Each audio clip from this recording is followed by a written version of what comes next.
Hello friends, welcome to bliss cinemas. இன்னைக்கு நம்ம Tamil டப்பிங்ல release ஆயிருக்க 105 மினிட்ஸ் படம் எப்படி இருக்குன்னு பார்க்க போறோம். வாங்க வீடியோக்குள்ள போகலாம். இந்த படம் பாத்தீங்கன்னா 2024 வருஷம் ரிலீஸ் ஆன ஒரு தெலுங்கு படம். அதுவும் ஒரு ஹாரர் த்ரில்லர் படம். இதோட ரன் டைம் பாத்தீங்கன்னா 2 hours இருக்கு. இந்த படத்தை ராஜீவ் துஸ்ரா டைரக்ஷன் பண்ணிருக்காங்க.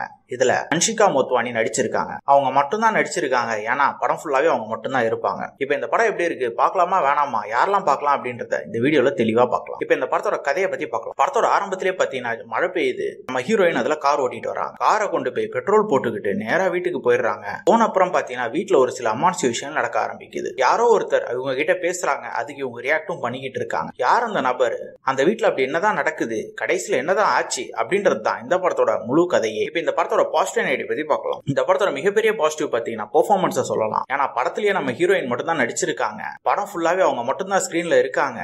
அவங்களால முடிஞ்ச அளவு படத்தை காப்பாற்ற ட்ரை பண்ணிருக்காங்க. அதே மாதிரி பாத்தீங்கன்னா பேக்ரவுண்ட்ல ஒரு வாய்ஸ் வரும். அந்த வாய்ஸும் கேட்கறதுக்கு நல்லாவே இருந்தது. இந்த படம் பாத்தீங்கன்னா முழுக்க டெக்னிக்கல் ஆஸ்பெக்ட்ஸ் நம்பி எடுத்திருக்காங்க. அதுக்கேற்ற மாதிரியே சினிமோட்டோகிராஃபில ஓரளவு நல்லாவே பண்ணி கொடுத்திருக்காங்க. சவுண்ட் எஃபெக்ட்ஸ், பிஜிஎம் எல்லாமே நல்லாவே இருக்கு. ஒரு சில இடத்துல அந்த ஹாரர் எலிமெண்ட்ஸ் எலிவேட் பண்ணி கொடுக்கறதுக்கு அது ரொம்பவே யூஸ்ஃபுல்லா இருக்கு. இந்த படத்தோட மிகப்பெரிய நெகட்டிவ் பாத்தீங்கன்னா இவங்க அன்ஷியா கேரக்டர் மட்டும் தான் எழுதியிருக்காங்க. அதே ரொம்ப இழுத்து எழுதுல மாதிரி தான் இருக்கு. ஒரு சிம்பிளான லைனை வச்சுக்கிட்டு இவங்க ஏன் 2 மணி நேரம் கிட்ட படத்தை எடுத்தாங்கன்றது நமக்கு புரியவே இல்லை. இன்னும் நிறைய சீன்ஸை கட் பண்ணி தூக்கி இருக்கலாம். அதே மாதிரி பாத்தீங்கன்னா படத்துல அன்ஷிகாக்கு போட்டிருக்க மேக்கப்பும் அந்த அளவு சரியில்லை. சில சீன்ஸ்ல எல்லாம் பாத்தீங்கன்னா சுத்தமா அது செட் ஆகலனே சொல்லலாம். ஸ்கிரீன் பிளே வைஸும் படம் பயங்கரமா லேக் அடிக்குது. நீங்க ஒரு நார்மலான சினிமா ஆடியன்ஸா இருந்தா கண்டிப்பா இந்த படம் பிடிக்கிறதுக்கு வாய்ப்பு இல்ல. நம்ம ஆல்ரெடி பார்த்திபன் நடிச்சிருந்த ஒரு படத்தையும் பார்த்து அதே கான்செப்ட்ல தான் இதையும் ட்ரை பண்ணிருக்காங்க. ஆனா எங்கேஜிங்கா இல்ல. உங்களுக்கு புது அட்டெம்ப்ட் ட்ரை பண்ணணும்னா ட்ரை பண்ணி பாருங்க. என்ன வீடியோல சந்திக்கலாம். தேங்க்யூ.